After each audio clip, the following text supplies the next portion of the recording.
President Donald Trump, এই Donald ট্রাম্পের মূল খাদ্য কি জানেন? তার প্রধান খাদ্য হইল জ্যান্ত একটা বানর হাত বাইন্দা ঝুলানো অবস্থায় রাখে, রাইকা এরপরে তার মাথার উপরে মেডিসিন দেয়, চামড়াটা উইটা যায়, এরপরে খুলিটা উইটা তার ওই খুলির ভিতরে মাথার মজকের ভিতরে ময় মশলা দিয়া এরপরে ডোনাল্ড ট্রাম্পে ওটা ফুর্তি করে খায়। এরপরে ওই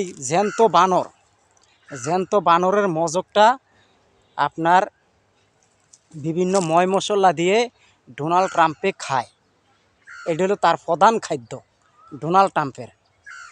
হ্যাঁ, আর 10 থেকে 12 বছর বা 15 বছর মেয়েদেরকে নিয়ে তারা আনন্দ ফুর্তি করে ডোনাল্ড ট্রাম্পে।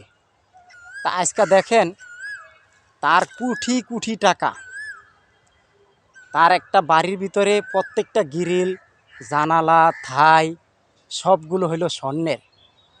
হ্যাঁ, স্বর্ণের।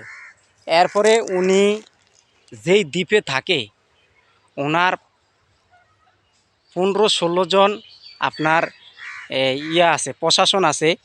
ওই 15-16 জন প্রশাসন ছাড়া আর কেউ যাইতে পারে না ওই দ্বীপের ভিতরে।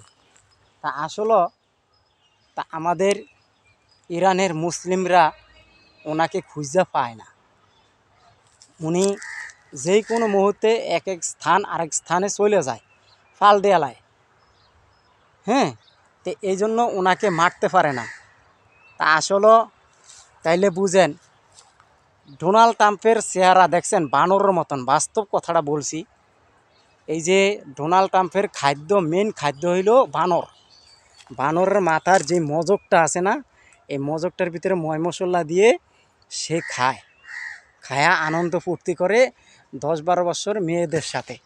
তা আসলে এই দেশের এই পুরা পৃথিবীর রাজ্যটা চালিয়ে নেয় এই ডোনাল্ড ট্রাম্পে, মানে খ্রিস্টান ওরা জাতীয় সংঘ। তাই ওদের সাথে কি মুসলমান আপনারা কোন পারবে? মুসলমান পারবে না। আসলে মুসলমানের হইল ইমানের শক্তি, আর খ্রিস্টানের শক্তি হইল আপনার অস্ত্রর শক্তি, টাকার শক্তি। তা আসলে সবাই মিথ্যা প্রচার করতে আছে, কয় যে ইরানকে আমেরিকারা মানে ইরান মানে আমেরিকাদেরকে আক্রমণ করতে আছে। আসলে না, আমেরিকা ইরানদেরকে আক্রমণ করতে আছে অনেক প্রচুর, বুঝছেন ভাইয়ারা। তো ভিডিওটা যদি ভালো লাগে একে অপরকে দেখার সুযোগ করে দিবেন। আর ফেসবুক থেকে দেখলে ফলো দিয়ে রাখবেন, ইউটিউবতে দেখলে চ্যানেলটা সাবস্ক্রাইব রাখবেন। আল্লাহ হাফেজ।